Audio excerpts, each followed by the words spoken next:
আপনি একটা বাড়ি করছেন, সে জায়গায় সবাইকে নিয়ে সবাই মিলে দোয়া করা যাবে।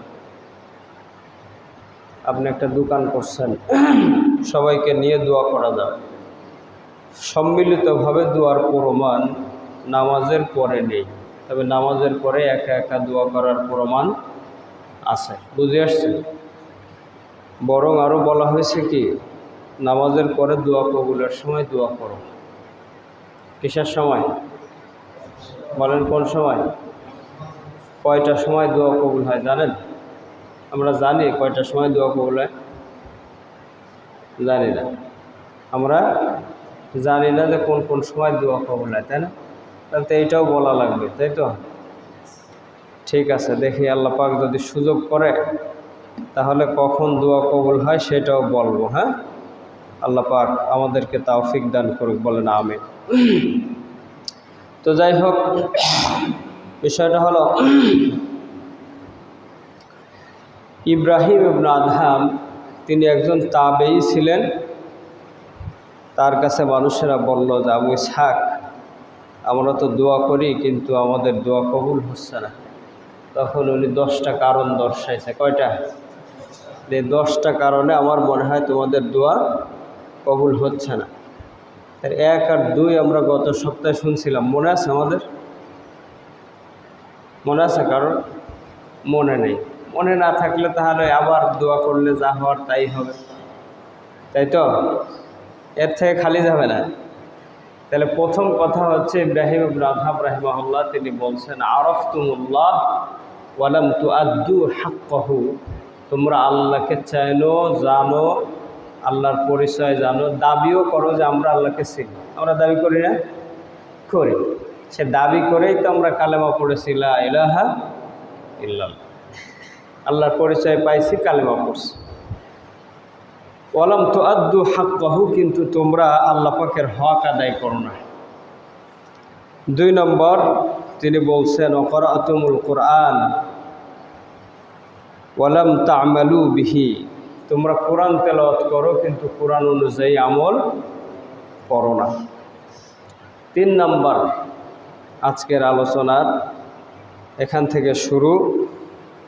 3 নম্বর বলছে, ওয়া যাইমতুম হুব্বা নবিয়িকুম ওয়া তারাকতুম সুন্নাতাহু, তোমরা ধারণা করো যে তোমরা নবীকে ভালোবাসো কিন্তু তার সুন্নাত তোমরা আমল করো না। কথা বুঝে আসছে? সুন্দর একটা কথা বলছো, উনি ভালো করে বোঝেন। ওয়া যাইমতুম, তোমরা ধারণা করো যে হুব্বা নবিয়িকুম, তোমরা তোমাদের নবীকে ভালোবাসো। নবীকে কাউকে পাওয়া যাবে? একজনকে যে যদি বলেন যে তুমি নবী সাল্লাল্লাহু আলাইহি সাল্লামকে ভালোবাসো কিনা, সে কি বলবে? কি বলবে বলেন? একজন মুসলমান বিড়ি খাচ্ছে, কি খাচ্ছে? ধূমপান করতেছে। যদি যে বলেন যে ভাই তুমি কি নবীকে ভালোবাসো, তাহলে কি বলবে? অবশ্যই বলবে যে হ্যাঁ আমি নবীজিকে ভালোবাসি। ধূমপান করতেছো কেন? এই একটু খাচ্ছি, এর বেশি তো আর কিছু বলবে না। তাহলে ওরা দাওয়াত দিতে হবে, তাহলে তুমি ইন্ডিয়ান সিগারেটটা বাদ দিয়ে বাংলাদেশি সিগারেটটা খাও। এ দাওয়াত দেওয়া যাবে না? হ্যাঁ যাবে। যদি কড়া খুব সিগারেটের আসক্তি হয় তাহলে ওরে আস্তে আস্তে ছাড়ানোর জন্য বলতে হবে ইন্ডিয়ানটা বাদ দাও, বাংলাদেশিটা খাও, তাই না? যাক, এটা সমাধান না, সমাধান হচ্ছে সিগারেট ছেড়ে দেওয়া, তাই না? তো যা বলতেছিলাম, একজন বিপদগামী লোক মুসলমান দাবি করে, তাকেও যদি বলেন যে তুমি নবীকে ভালোবাসো কিনা, কিন্তু সে কি বলবে? ভালোবাসি। ভালো কথা। ইব্রাহিম ইবনে আদহাম রাহিমাহুল্লাহ এজন্য বলছেন, ওয়া যাইমতুম হুব্বা নবিয়িকুম ওয়া তারাকতুম সুন্নাতাহু, তোমরা দাবি করো তোমরা তোমাদের নবীকে ভালোবাসো কিন্তু তার সুন্নাত মানো না। সুন্নাত ছেড়ে দাও, তোমরা সুন্নাতের বাইরে আছে। আমার সম্মানিত হাজিরিন, এই যে দোয়া নিয়ে এত চিৎকার চেঁচামেচি, দোয়ার সুন্নাতটাকে আমরা কি দোয়ার সুন্নাত জানি? বলেন, কেউ বলতে পারবেন যে হুজুর আমি জানি দোয়ার সুন্নাত, বা 2টা জানি, 1টা জানি, বলতে পারবেন? দোয়া করার সুন্নাতটাও আমরা জানি না, অন্য সুন্নাত তো পরে। ভাইয়ের আমার, সেজন্যে নিজের জীবনে চলার জন্য যে সুন্নাতগুলো আছে সে সুন্নাতগুলো আমল করতে হবে। হ্যাঁ, আল্লাহ পাক যদি সুযোগ করে, যদি আল্লাহ পাক সেই সময় নিয়ে আসে তাহলে বলবো, একদিন আমরা আলোচনা করব এক একটা পয়েন্টে নবীজির সুন্নাত কী ছিল। হ্যাঁ, আল্লাহ পাক যদি সুযোগ করে। তো দেখেন, আমরা নবীজির সুন্নাত ছেড়ে দিই, যেহেতু দোয়ার কথা আসছে, সে দোয়ার সুন্নাতই আমরা জানি না। দোয়া করার জন্যে অজু থাকা সুন্নাত। অজু থাকা কি বলেন? না থাকলেও দোয়া হবে, না থাকলেও কি হবে?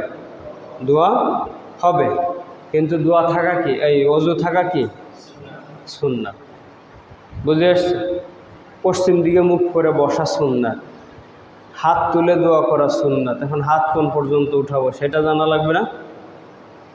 হাত, হ্যাঁ হাদিসে আছে, সব কথা হাদিসে আছে। এভাবে বুক বরাবর নবীজি হাতের তালু এরকম আকাশের দিকে দিয়ে দিস, দুই হাত এভাবে মিলাই দিস। এটা সুন্নাত। দোয়া করার সময় কান্না করা সুন্নাত। কি করা সুন্নাত? নাকি সেলফি তোলা সুন্নাত? বোঝে না? দোয়া করার সময় ভিডিও করা সুন্নাত না? হ্যাঁ, এখন দোয়ার সুন্নাত হচ্ছে কি একটু ছবি তোল, একটু ভিডিও কর। তো দোয়ার সময় কান্না করা কি সুন্নাত। নবী আলাইহিস সালাম কি বলছে? যদি তোমার কান্না না আসে তা কান্নার ভান করো, কান্নার ভান করো, আল্লাহর কাছে কান্নার ভান করো। এইটাও একটা সুন্নাত। এটা কি বলেন? এটাও সুন্নাত। এরপরে দোয়ার শেষে মুখে হাত মুছা সুন্নাত। অনেকগুলো সুন্নাত আছে। তো যাই হোক, আজকের মূল বিষয় হলো যে আমরা দাবি করি আমরা নবী আলাইহিস সালামকে ভালোবাসি, কিন্তু আমরা নবীজির সুন্নাতকে ছেড়ে দেই। এই জন্য আমাদের দোয়া কি হয় না? বলেন, দোয়া কবুল হয় না। বুঝে আসছে? দোয়া করার সময় আত্তাহিয়াতুস সূরাতে সুন্দর করে বসা, নমনীয়ভাবে বসা, তারপরে দোয়া করা, তাই না? আমরা দোয়া করার সময় কী করি বলেন তো? করে কি না? এটা তো সুন্নাত না। এটা কি না? সুন্নাত না। এভাবে বিনয়ের সাথে হাত তুলে কোষ পেতে যেভাবে আমরা বৃষ্টির পানি ধরি, এইভাবে হাত পাতা, এটা হচ্ছে সুন্নাত। কিন্তু আমরা কি করি? ইমাম সাহেবরা দোয়া করতে দিয়ে আমরা ঘষাঘষি করি, তাই না? আল্লাহ হেফাজত করো। সম্মানিত হাজিরিন, এজন্যে নিজেদের জীবনে যখন আমরা সুন্নাতকে প্রতিষ্ঠিত করব, তখন আল্লাহ পাক আমাদের দোয়া কী করবেন?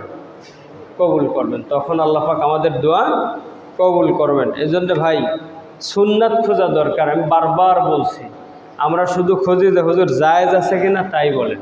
হুজুর কি বলেন? জায়েজ আছে কিনা তাই বলেন। জায়েজ কি জিনিস অনেকবার বলছি, অনেকবার বলছি। জায়েজ কোনো সমাধান না। কি বলেন? জায়েজ সমাধান না। সমাধান কি? সুন্নাতি হচ্ছে একমাত্র সমাধান। সুন্নাতি একমাত্র সমাধান। এজন্য আমরা আমাদের জীবনে কি খুঁজবো বলেন? কি খুঁজবো বলেন? সুন্নাত খুঁজবো। সুন্নাত কোনটা?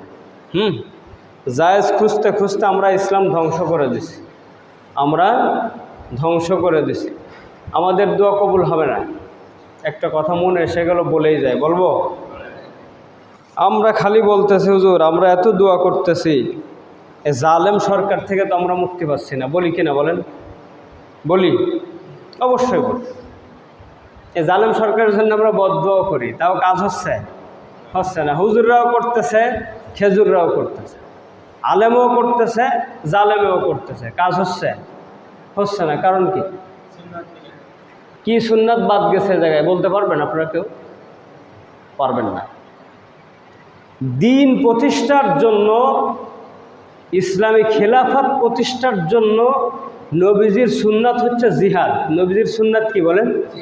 আমরা নিয়ে আসছি গণতন্ত্র আর ভোটাভুটি। আমরা নিয়ে আসছি কি? তো এইটাই যখন বাদ দিছি, কোনোদিন ইসলামী সরকার আসবে? জালেম সরকার থেকে মুক্তি পাওয়া যাবে?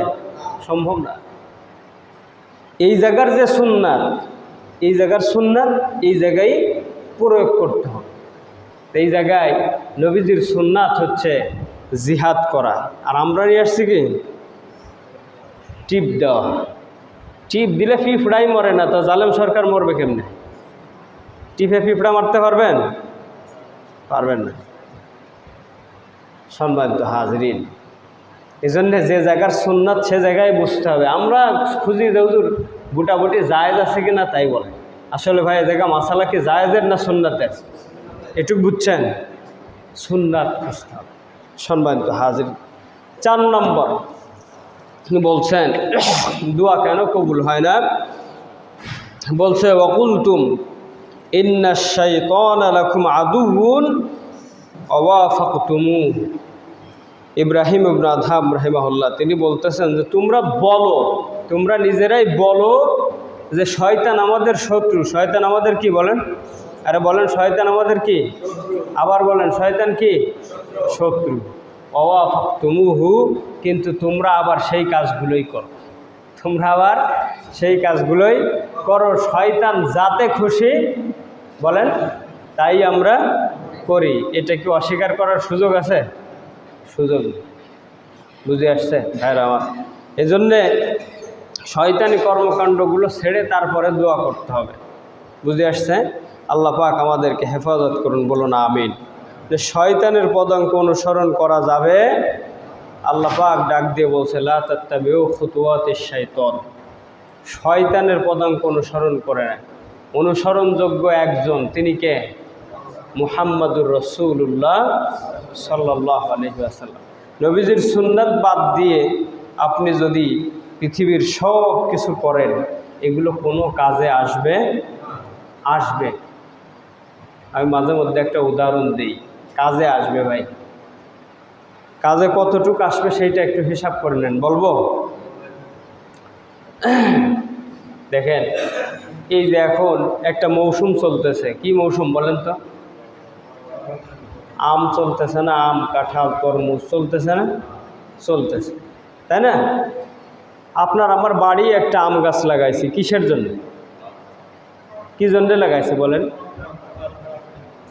ফল খাওয়ার জন্য না? কিন্তু আপনার গাছে কোনো ফল ধরে না, তখন আপনি কি করবেন? কাঠটা কি করবেন? দেখেন, একটা আম গাছ থেকে আপনার আমার জন্য কি হতে পারে? ছায়া পাইতে পারি, অক্সিজেন পাইতে পারি, জ্বালানির কাঠ পাইতে পারি, ঘরের আসবাব বানানোর জন্যে কিছু কাঠ পাইতে পারি। পাবো কি না বলেন? পাবো না? পাবো। গাছ লাগাইছিলাম কি জন্যে? ফল পাইলাম না। তাহলে এই গাছ লাগানোর অর্থ আছে? আমার উদ্দেশ্য ব্যাহত হয়েছে। ভাইরা আমার, আমি যদি বলি যে আপনি শখ করে বাড়িতে যদি অক্সিজেন, ছায়া, কাঠ এইগুলির জন্য যদি আপনি গাছ লাগান, তাহলে বাঁশ গাছ লাগান, সমস্যা কি? বোঝেন আমার কথা? আপনার বাড়ির উঠানে বাঁশ গাছ লাগান। বাঁশের থেকে কঞ্চি পাবেন, বাঁশ পাবেন, ছায়া পাবেন, অক্সিজেন পাবেন। এগুলি পাওয়া যাবে কি যাবে না? যাবে। তাহলে আমার উদ্দেশ্য কি ছিল বলেন?